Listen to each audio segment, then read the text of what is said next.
नमस्कार दोस्तों। छत्तीसगढ़ की गोद में बसा एक छोटा सा गांव सिहावा, जहां छिपा है एक प्राचीन रहस्य। यहां की वादियां, पहाड़ और नदियां सिर्फ प्रकृति ही नहीं बल्कि पौराणिक काल की साक्षात गाथा है।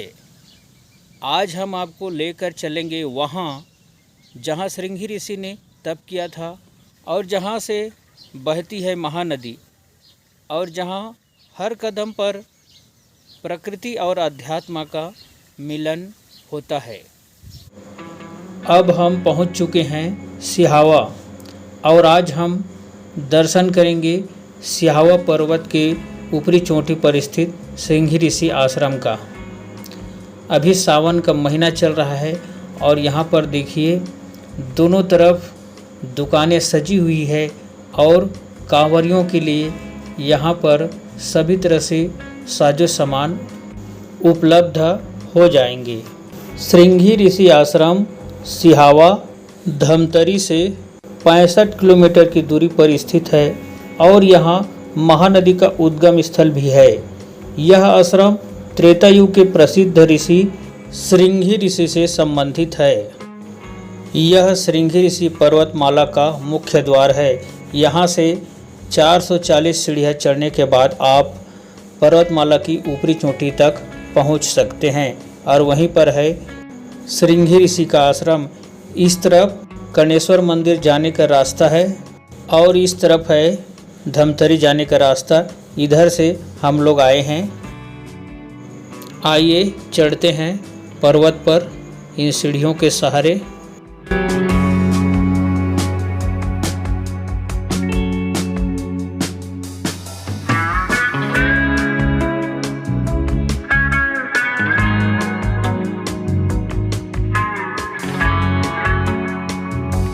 यहाँ पर देखिए सीढ़ी के दोनों ओर मंदिर है। यह बजरंगबली की मंदिर है। जय बजरंगबली। और इस तरफ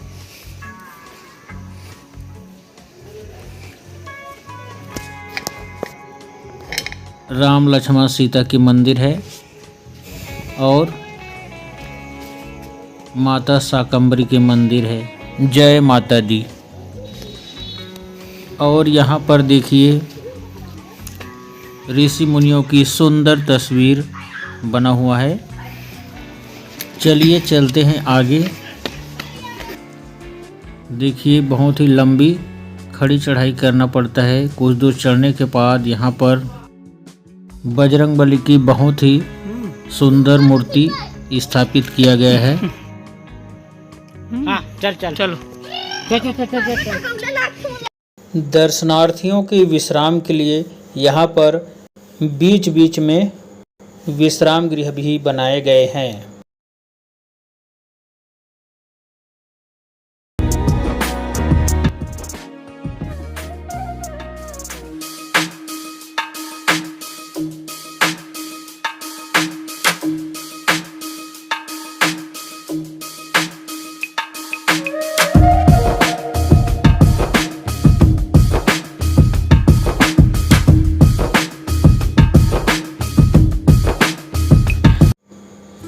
अब हम पहुंच चुके हैं सिहावा पर्वत के चोटी पर। यह जो मंदिर दिखाई दे रही है यह है महानदी का उद्गम स्थल। यहाँ पर है महानदी का कुंड,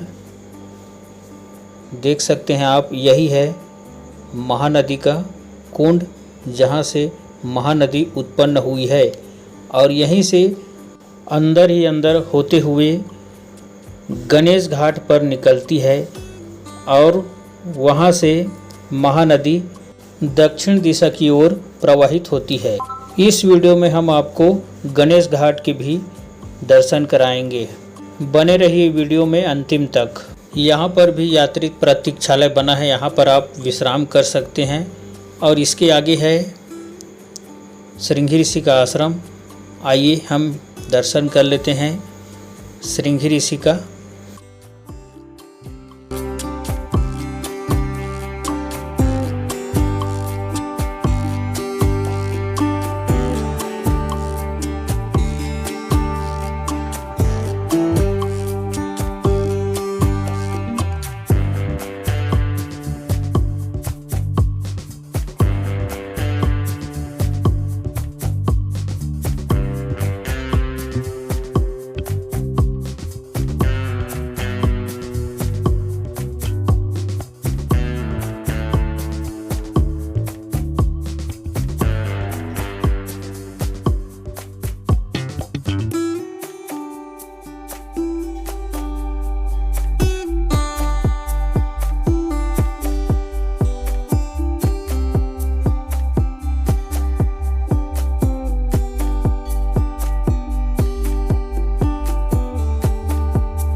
दर्शन कीजिए श्रृंगी ऋषि का।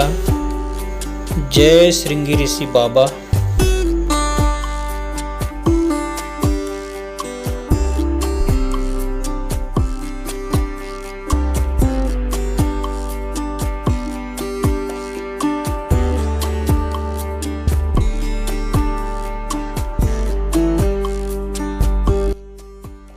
यहाँ पर मंदिर के बाजू में एक व्यू पॉइंट है, आइए यहाँ पर भी दर्शन करते हैं।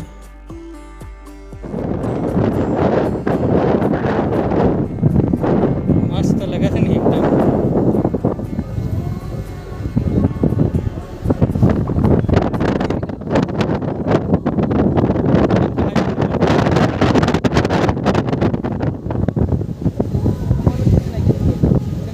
महादेव मंदिर में जाते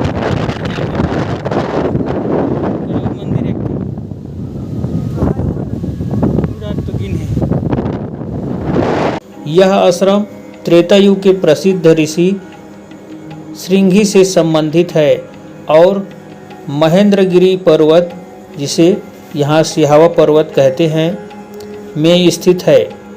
यह स्थान तांत्रिक पूजा के लिए भी महत्वपूर्ण है।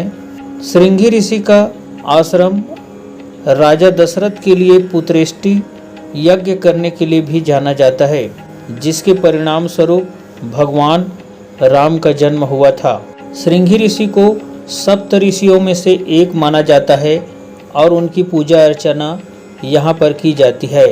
यह आश्रम धमतरी जिले के प्रमुख पर्यटन स्थलों में से एक है और यहाँ हर साल शरद पूर्णिमा पर एक भव्य मेले का आयोजन किया जाता है। श्रृंगी ऋषि आश्रम धमतरी से सड़क मार्ग द्वारा पहुँचा जा सकता है।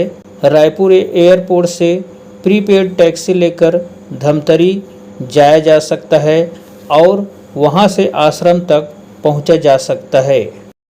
अब हम पहुंच चुके हैं महानदी का उद्गम स्थल गणेश घाट सिहावा में। यह स्थान सिहावा पर्वत के नीचे पूर्व दिशा में स्थित है।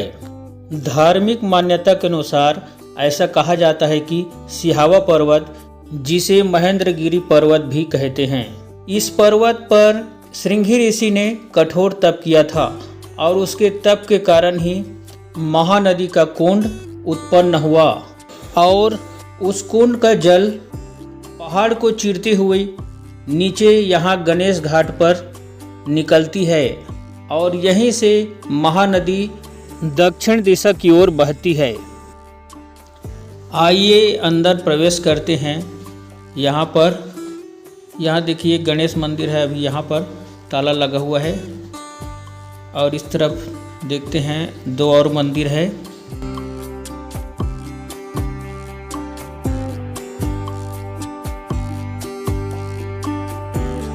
और इस तरफ है हनुमान जी का एक छोटा सा मंदिर।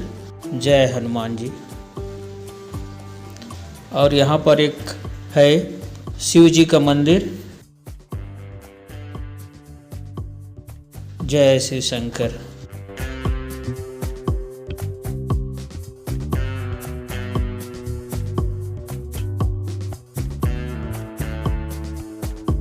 देखिए सामने है महानदी। आइए नीचे चलते हैं घाट पर।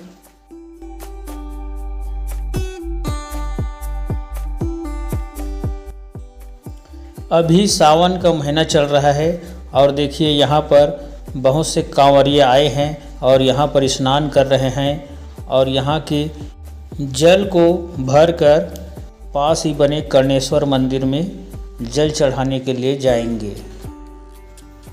यह देखिए यही है महानदी। आइए महानदी को हम नज़दीक से देखते हैं और इस जल को हम प्रणाम करते हैं। जय महानदी। इसी को चित्रोत्पला नदी भी कहते हैं। यह जो आप पेड़ देख रहे हैं उसके नीचे में ही कुंड है और यहीं से छोटी छोटी जलधारा के रूप में निकलती है और सामने से आ रही बालको नदी के जलधारा से मिल जाती है और यहाँ से ही महानदी का विस्तृत रूप चालू होता है। हमने महानदी का दर्शन कर लिया, अब हम बाहर की ओर चलते हैं। गणेश घाट के सामने श्रृंगी ऋषि पर्वत के पास स्थित चट्टानों पर सुंदर चित्रकारी की गई है। जिला प्रशासन द्वारा माँ अभियान के तहत महानदी के उद्गम स्थल को संवारने का काम किया जा रहा है। गणेश घाट में चट्टानों पर चित्रकारी की गई है, जिसमें श्रृंगी ऋषि और सप्त ऋषियों की छवि उकेरी गई है। इसके अलावा वन्य जीवों जैसे भालू, बाघ, तेंदुआ आदि की आकृतियाँ भी बनाई गई है।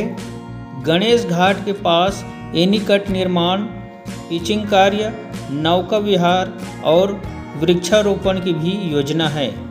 यही महानदी है। यह अभी एक नाले के रूप में दिख रही है, लेकिन जैसे जैसे यह आगे बढ़ती है और नदी का रूप विस्तृत होता जाता है।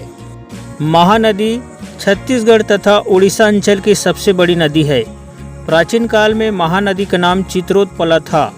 महानंदा एवं नीलोत्पला भी महानदी के ही नाम हैं। महानदी का प्रवाह दक्षिण से उत्तर की तरफ है। सिहावा से निकलकर राज्य में जब यह पैरी और सोंढूर नदियों के जल को ग्रहण करती है, तब तक विशाल रूप धारण कर चुकी होती है। ऐतिहासिक नगरी आरंग और उसके बाद सिरपुर में वह विकसित होकर शिवरीनारायण में अपने नाम के अनुरूप महानदी बन जाती है। महानदी की धारा इस धार्मिक स्थल से मुड़ जाती है और दक्षिण से उत्तर के बजाय यह पूर्व दिशा में बहने लगती है। उड़ीसा के संबलपुर जिले में प्रवेश के बाद छत्तीसगढ़ की सीमा समाप्त हो जाती है। अपनी पूरी यात्रा का आधे से अधिक भाग वह उड़ीसा में बिताती है। सिहावा से निकलकर बंगाल की खाड़ी में गिरने तक महानदी लगभग 855 किलोमीटर की दूरी तय करती है। छत्तीसगढ़ में महानदी के तट पर धमतरी, कांकेर, चारामा, राजिम, चंपारण, आरंग, सिरपुर, शिवरीनारायण और उड़ीसा में संबलपुर, ब्लांगीर, कटक आदि स्थान हैं तथा पैरी, सोंढूर, शिवनाथ, हसदेव, अरपा, जोंक, तेल आदि महानदी की प्रमुख सहायक नदियां हैं। महानदी का डेल्टा कटक नगर से लगभग 7 मील पहले से शुरू होता है। यहाँ से यह कई धाराओं में विभक्त हो जाती है तथा बंगाल की खाड़ी में मिल जाती है। इस पर बने प्रमुख बांध हैं रुद्री, गंगरेल तथा हीराकुंड बांध। यह नदी पूर्वी मध्य प्रदेश और उड़ीसा की सीमाओं को भी निर्धारित करती है। हमारा यह वीडियो आपको अच्छा लगा हो तो वीडियो को लाइक करें, कमेंट करें, शेयर करें और हमारे चैनल को सब्सक्राइब जरूर करें। धन्यवाद।